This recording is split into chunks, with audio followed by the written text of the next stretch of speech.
قاضی صاحب کی خدمت میں عرض ہے کہ شب بارات کی فضیلت پر جو حدیث مبارکہ وارد ہے اس کو کچھ لوگ ضعیف کہتے ہیں۔ آپ کا اس کے بارے میں کیا رائے ہے؟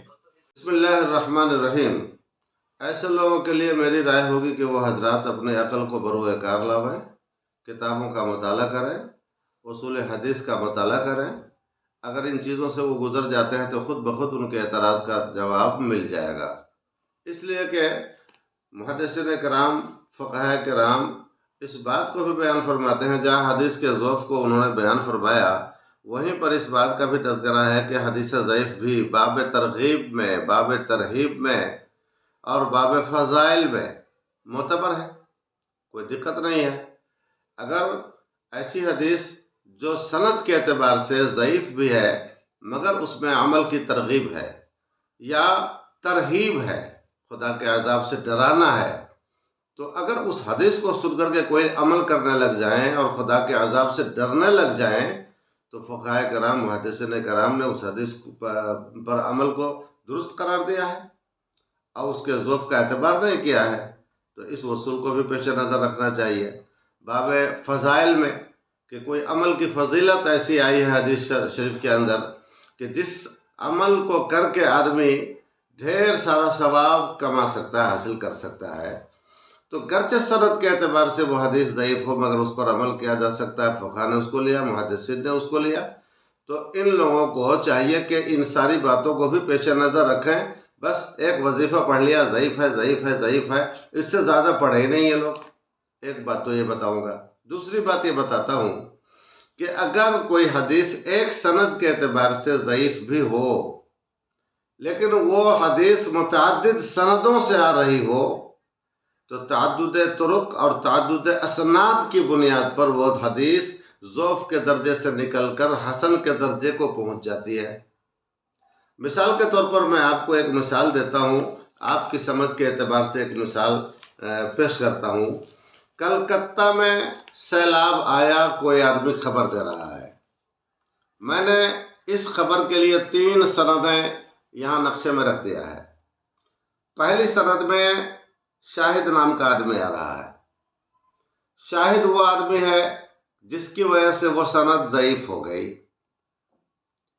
لیکن 2 سندیں اس کی اور ہیں جن میں 4 نام آئے ہوئے ہیں اور ان میں سے کوئی بھی راوی ضعف کے منزل کو نہیں پہنچے ہیں، جن کی وجہ سے حدیث ضعیف نہیں ہو سکتی بلکہ صحت کی منزل کو پہنچی ہوئی ہے۔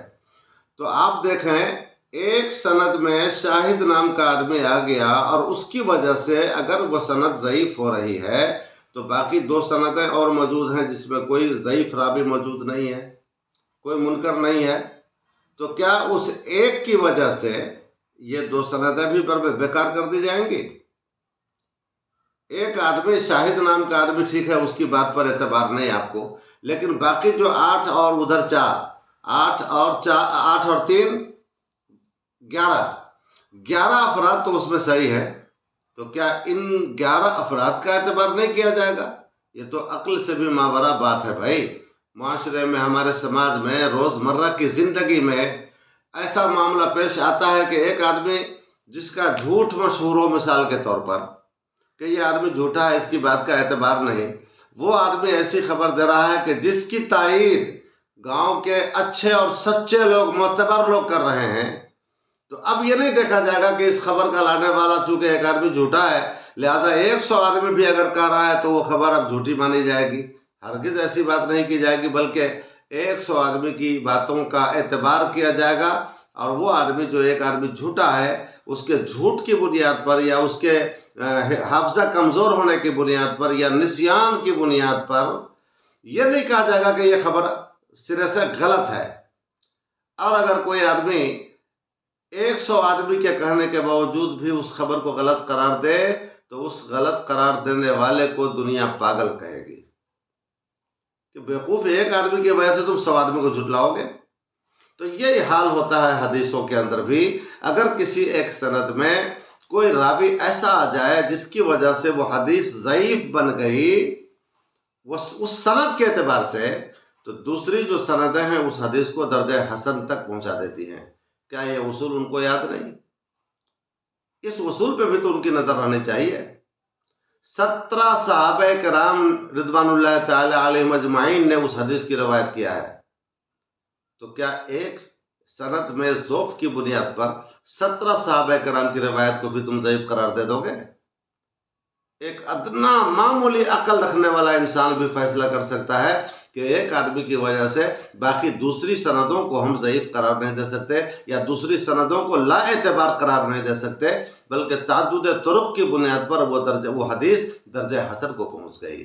جیسے کہ ہمارے اور آپ کے معاشرے میں ایک ہی خبر، ایک ہی بات کی اطلاع ایک وہ آدمی دے رہا ہے جس کی بات پر اعتبار نہیں، مگر 100 آدمی، 10 آدمی، 20 آدمی، 50 آدمی دوسرے وہ لوگ بھی ہیں جن کی باتوں کا اعتبار ہے، تو وہ بھی اگر اس بات کو کہہ رہے ہیں، اس مضمون کو بیان کر رہے ہیں، تو اب یہ بات صحیح مانی جائے گی، اور اس ایک آدمی کی وجہ سے وہ بات غلط نہیں قرار دی جا سکتی ہے۔ ایک تو معمولی پڑھا لکھا انسان اس بات کو سمجھ سکتا ہے، مگر جس کے دل ہی میں کوڑ ہو، بغض ہو، عناد ہو، اور ہمیشہ حدیث مصطفیٰ کو ضعیف کہنے کی جن کی عادت مستمرہ بن چکی ہو، تو اس کی عقل کا کیا علاج؟ ورنہ اس کے لیے بہت بڑی بڑی لمبی لمبی کتابیں پڑھنے کی ضرورت نہیں ہے۔ یہ تو معمولی عقل کا آدمی فیصلہ کر سکتا ہے کہ بھائی ایک آدمی کی وجہ سے 20 آدمی کی خبر کو غیر معتبر نہیں قرار دے سکتے ہیں۔ اچھا، اس حدیث کی بنیاد پر کہ اللہ کے حبیب صلی اللہ علیہ وسلم نے فرمایا کہ جب شعبان کی 15ویں رات آئے تو اس رات میں قیام کرو اور دن میں روزہ رکھو، تم ضعیف ہی مانتے ہو، مگر کوئی اگر اس رات کو عبادت کرے گا تو بولو ثواب ملے گا کہ نہیں ملے گا؟ عبادت کا اجر اس کو ملے گا کہ نہیں ملے گا؟ دن میں روزہ رکھے گا تو اس کا ثواب، اس کا اجر اس کو ملے گا کہ نہیں ملے گا؟ ظاہر بات ہے کہ جواب یہی ہوگا کہ ملے گا۔ تو تم کتنے بد نصیب ہو کہ ضعیف کہہ کر کے لوگوں کو عبادت سے منہ موڑ رہے ہو، عبادت سے اس کو جدا کرنا چاہتے ہو، عبادت کرنے سے روکنے کا دروازہ کھول رہے ہو، بلکہ عبادت کا دروازہ بند کر رہے ہو۔ تو یہ تو بڑی بد نصیبی ہے ان لوگوں کی کہ ضعیف کہہ کر کے امت کو گمراہی میں مبتلا کر رہے ہیں، اور اعمال صالحہ کرنے سے ان کو روکنے کی بات کر رہے ہیں، اعمال صالحہ پر پابندی لگانے کی بات کر رہے ہیں۔ یہ تو نہیں ایسا کرے گا مگر وہی جو بد نصیب ہوگا۔ اللہ انہیں شعور عطا فرمائے، عقل عطا فرمائے، اور حدیث کے اصول اور ضوابط کو سمجھنے کی توفیق عطا فرمائے۔